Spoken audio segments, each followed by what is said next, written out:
Hey, what's going on, everybody? My name is Corey, better known as the Seaman, and I want to welcome you to another edition of the Seaman's Cinema Sit-Down, and of course, may the 4th be with you. That's right, man. It is a big old Star Wars day, which means we're getting all sorts of drops from toys to clothes to TV shows. And if it's May the 4th, I'm rocking my Jedi bathrobe all freaking day. I don't gotta go into the office today, so I get to just chill and relax in the bathrobe, which is oh so comfy every time I put it on. But I'm also back. It's been a little while since we last spoke. I've had a crazy week worth of work stuff outside of snipping out a little time yesterday to talk the Marvel Phase 4 little trailer video sneak peek drop that we got. If you want to see my reaction to that, you can see it right up there. But now, it's time to dive into some content with you guys. Because like I said, it's been a little while, and I've watched a bunch of stuff, just haven't had a chance to talk about it. If we were going to start talking about things, the only place I could start on May the 4th would be the TV show that we're about to talk about, because it's a little Star Wars oriented. So why don't you pull up a chair,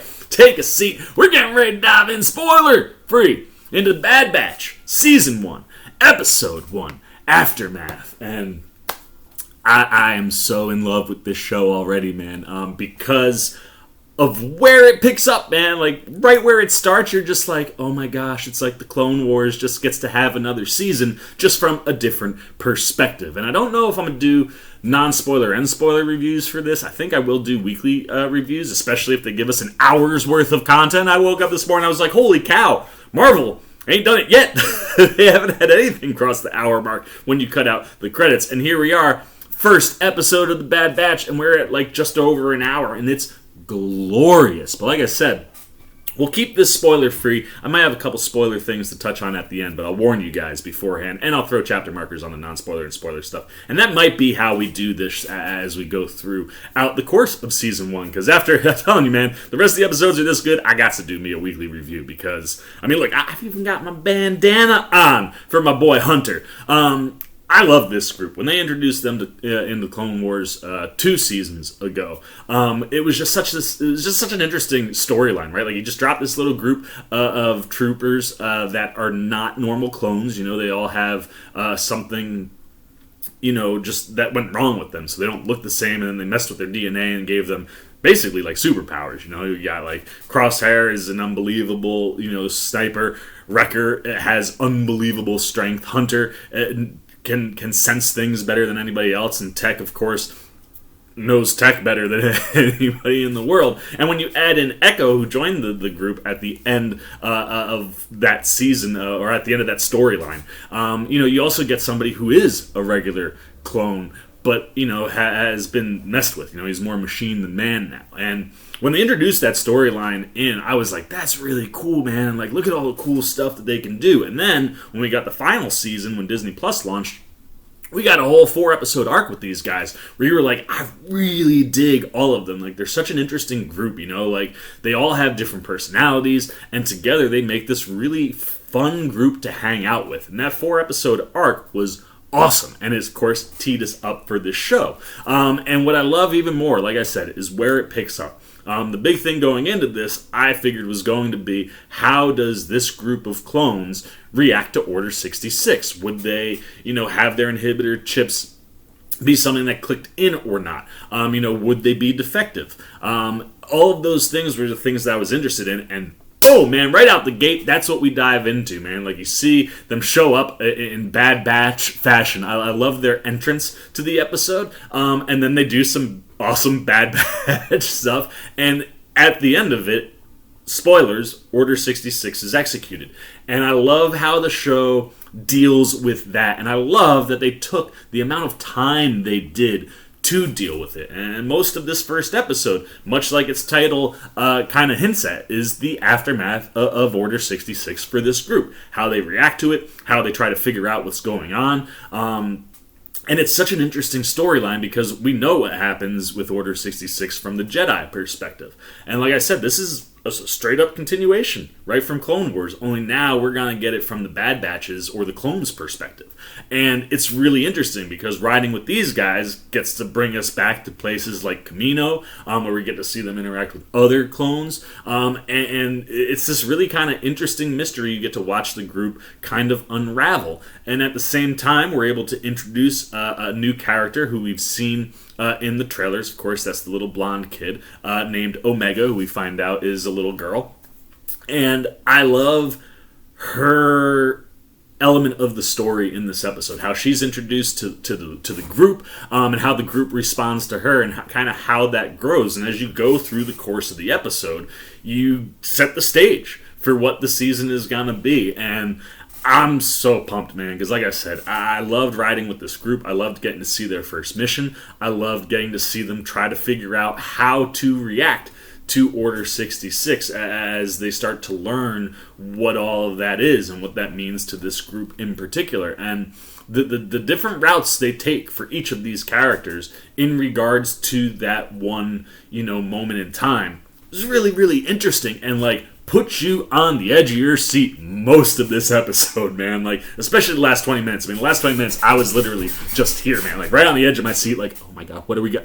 I was so freaking gripped, and because it was a really, really compelling episode, and it's something that we know Dave Filoni for. I mean, you can't give that guy enough credit in the world of Star Wars. What he has done by these, telling these stories in this animated world. I mean, just what he did for Anakin alone. I mean, you went from, a character that was badass by the time you got to Revenge, but like may not have been handled the best in that opening trilogy, or not, handled in a way where we could understand things. And Clone Wars filled that character out so well as adding all these other characters into the mix. So I love that, we get to ride with this group that knows those characters, and that Filoni is able to continue telling that story, but shift away from Anakin and Obi-Wan.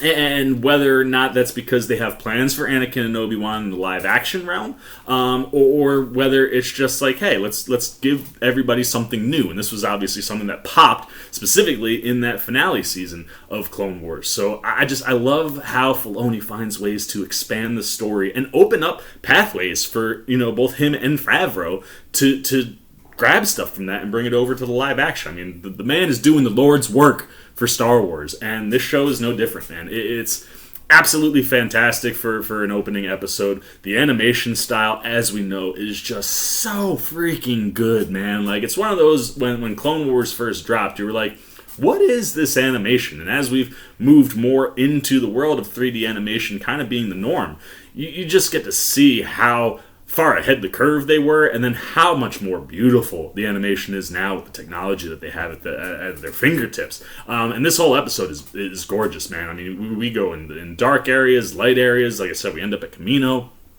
We get to go on a couple missions. Like, it's a lot of fun, and there's all sorts of really cool things going on visually, while the story content is just fantastic. And, of course, humongous shout-out to D. Bradley Baker, who voices our clone troopers.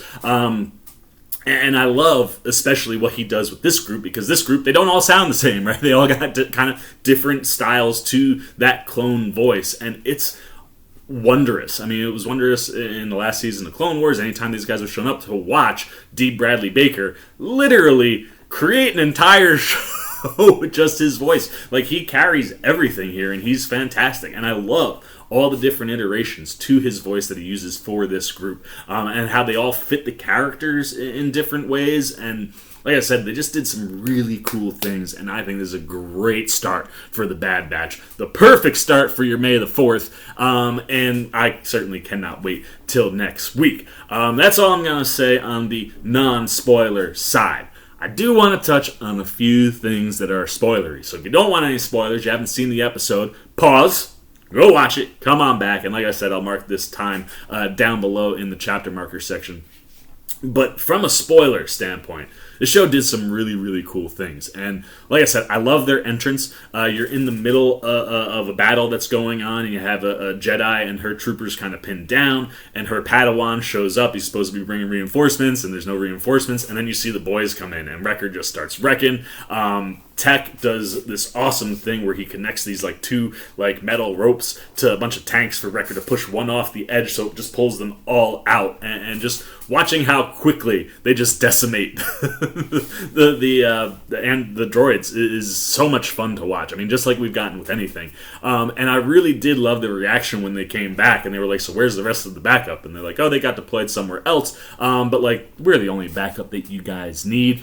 And I love that. Like right from that moment, like you get to hear them talk about like if Obi-Wan completes the mission that he's doing where he is, which obviously is that mission where he's out chasing General Grievous that we've seen, of course, in Revenge of the Sith. But like if he completes that, the war is over. And right then, like they start to kind of walk away, and that Order 66 gets kind of sent in. And as I expected, our clones aren't really affected by it, except for the curveball that Crosshair is. Apparently, when they were altered, while it made most of their inhibitor chips defective, it only impacted Crosshair, and we learn that later on in the episode, but just minimally. So, like, while it is degraded and technically defective, it does still work at a low rate, and that sets up a crazy ending with the character where they, you have General Tarkin come in to kind of assess all the troopers. And again, this is one of those things where it's like,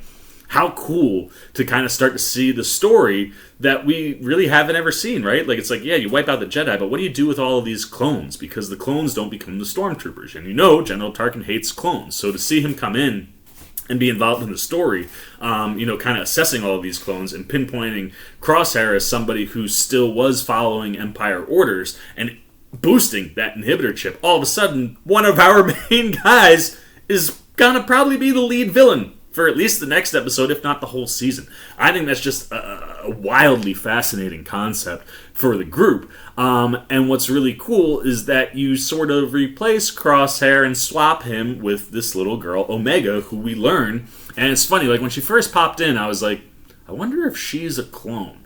And then sure enough, Tech puts everything together and does some analysis and is like, she's one of us. Like they altered her to become a little girl, but she is technically a clone. Like she is like one of this group. Like she's a misfit amongst the clones technically, right? Like she would fit in this group so well. I love how the other guys are like, why didn't you say anything? He's like, well, I thought it was just pretty obvious. I just had to like confirm it. And that's what I love about the characters. But Omega, I'm fascinated to see what it is that, makes her different, right? Like I said, like you got Wrecker's got the strength, and Crosshair's got the sharpshooting, and Hunter's got the leader abilities and the general sensing of things. Like, I'll be interested to see if Omega has some ability that's boosted, because she certainly picks up a rifle toward the end and shoots it once to stop Crosshair from killing, one of the guys, and you're like, well, clearly she's got something special. So I'm fascinated. I like that there's some mystery with that character, and I like that she's not just some random kid who's riding with the group. I mean, several times Hunter kind of tells her, you gotta stay put, kid. Like, what we do is dangerous. But the minute that they find out that she's one of their own, whole thing kind of flips on itself, and they go back to save her, and now she's along for the ride. And I love the way that the clones love each other, and specifically their group. And that's why seeing something like what happens to Crosshair happen, it's heartbreaking, but it's also fascinating. Because, like, at what point does whatever is Crosshair in his brain start to overcome? I'd have to imagine that Crosshair will eventually swing back, but how will he deal with that? I mean, if it's anything like we saw with Fives in the 5 storyline with the inhibitor chips, you could get something really, really fascinating with that character. And now we're also set up to simultaneously and flawlessly tell the Empire side of the story as well as the clone side of the story, for where we are in the world. And you're able to do it without having to lose your group. You can keep the group involved in some way because Crosshair is now on the other side. So I'll be interested to see how they play with that. And then I think lastly, it's just the action. I love the action. Like I said, that opening was great. And even though they don't really get too much into like an action and fight when they go on the mission to stop the insurrectionists, which end up being Saul Guerrera and a bunch of just regular old Republic folk, civilians, Republic troops. And I love that. That whole bit is fascinating. I'll be interested to see how often we get to see Saul Guerrera, and how that might tie you into that story. But the other big piece of action isn't a mission, right? We get one mission, we get a second mission that kind of doesn't go, kind of goes awry or whatever, and then we get them, viewed by Tarkin. He's like, I want to see them in action. So we get a training sequence, which is awesome because I love anytime we go to Camino, we get some sort of sequence inside of that training center. And getting to watch the Bad Batch just clean house is so fun. And then in a quick twist, Tarkin's like, these guys are so good, I really need to see what they're made of. Flip live ammunition on. And they put out these droids that have live ammo, and they're shooting these little, test blasters that do nothing. So to watch how they, are able to think on their toes and respond to that after we see Wrecker get shot and take legit damage, and they're like, oh shoot, these are live rounds. And they have blasters that aren't effective. That whole sequence is just magical. I mean, it totally exemplifies what the group is and how they work together. They run a maneuver that they've run before, and they give hand signals. And Wrecker's like, I hate hand signals, and it's this the maneuver we did back in Felucia, or that's not what they said, but whatever it is. And they're like, why didn't you just say that? And they proceed to take down two of the bots and rewire them so that they can kind of take out everything except the last one. And then there's this wonderful shot where you've seen Hunter use his knife a couple times, and he just yells over to Crosshair and throws the knife. Crosshair shoots it, and the knife goes right into the droid's head. I freaked out, man. I was like, that was spectacular. The animation was so tight. The choreography of the whole sequence was gorgeous to watch, and as always, I mean, that animation, it just blows me away with what they can do visually, and things that how creative you can get. I love the idea of taking, we've seen things like throw a blade and it gets kicked, but taking a blade and shooting it with a sharpshooter as it's moving and directing it so that it ends up into the head of a droid, it's just magical, man. I don't know any other way to put it, and that's how I feel about the show in general. It's off to a magical start, man. It was a really, really solid first episode. I love that they gave it an hour, gave it a lot of room to set stuff up, and then execute on all the really cool stuff that you put in there. And I can't wait to see what mysteries there are with Omega's character, as well as the mysteries that'll be going on in the Empire with Crosshair. I'll be really interested to see how that all resolves itself, because obviously you got a guy you want to root for, because Crosshair is part of the group. You're not going to flip on him. So how do we resolve that? Where do we go? And they leave this little bit of a stinger at the end that they have somebody, Hunter's like, I know somebody that we could go see that could help us. Let's, take us to J19. So naturally, I had to do a little research, because I was like, J19, I feel like it sounds semi-familiar, but I can't pull it at all. And in doing so, found out that is, the nickname or the sector name from the Salakami system. I definitely am saying that wrong, but that's the sector back in Season 2 of the Clone Wars where we met Cut Law Queen, who was a trooper who, deserted and tried to carve out this nice little life for himself out on a farm. And I'm pretty sure that Rex got injured and gets kind of pulled into that whole story. And it would kind of make sense for the Batch to know someone like Cut Law Queen, who kind of broke away and is different in his own right as far as clones go. So that might be who their friend is that they're going to see, that they set up, but we don't really know. That was the only thing I could really find that could tie anything to it, is that was the area that we were when we met Cut. So maybe that's who they're going to see. Maybe it's somebody different. I don't know, but I will definitely be tuning in next week to find out, because this show, it's already got me. It's got me by the heart, and it's not going to let go. It was so good, man. Like I said, gripping, edgier seat stuff, the whole episode. I can't wait to see what other adventures we have with the Bad Batch. And with that, those are all my non-spoiler and spoiler thoughts for you guys. I know I listed it as a non-spoiler review and entered it as a non-spoiler review, but I wanted to touch on some of those things, because I don't think I'm going to do 2 reviews for this show all the way through. I do need a little bit of a break as we get ready for Loki. But I definitely want to be talking about this show every week, because, damn, man, the first episode, so good, just as expected, even better than expected. And I had a high bar going into this one, so I love me, the first episode of The Bad Batch. The question is, did you? How are you spending your May the 4th? Did you wake up and throw The Bad Batch on? Are you saving it for later? What are you thinking about the episode? If you've watched it, did you like it? Are you pumped? Do you like that? Like, we literally pick up right with Order 66 and just kind of run from there. Are you excited where we're going? Do you like the twists and turns that they threw into the episode? And if you haven't seen it, hopefully you skipped over the spoiler section and landed here to hear me ask you what you're excited about. What is it about the Bad Batch season that you're looking forward to? Have you watched the Clone Wars? Are you just pumped for this group? Are you interested to see where it takes the overall Star Wars story? Anything you're thinking, good, bad, indifferent, on the Bad Batch Season 1, Episode 1, Aftermath, goes down below in the comment section. As always, if you enjoyed this video, please give me a thumbs up, and if you're new, you want to come hang out with the old C-Man every week as we watch the Bad Batch, and you haven't yet, you want to show a little love support, come join C-Maniac Nation by jumping over there, hitting that subscribe button, hit that little bell if you want those alerts, and until next time, for the C-Man Cinema Sit Down, I've been the C-Man, I'm signing off, peace! Oh, hey, what's going on? You must be sticking around because you're looking for more content featuring this guy. Well, guess what? You're in the right place. You can check out more videos right here and right here. And if you have and you want to come join that C-Maniac Nation, you can hit that subscribe right over there.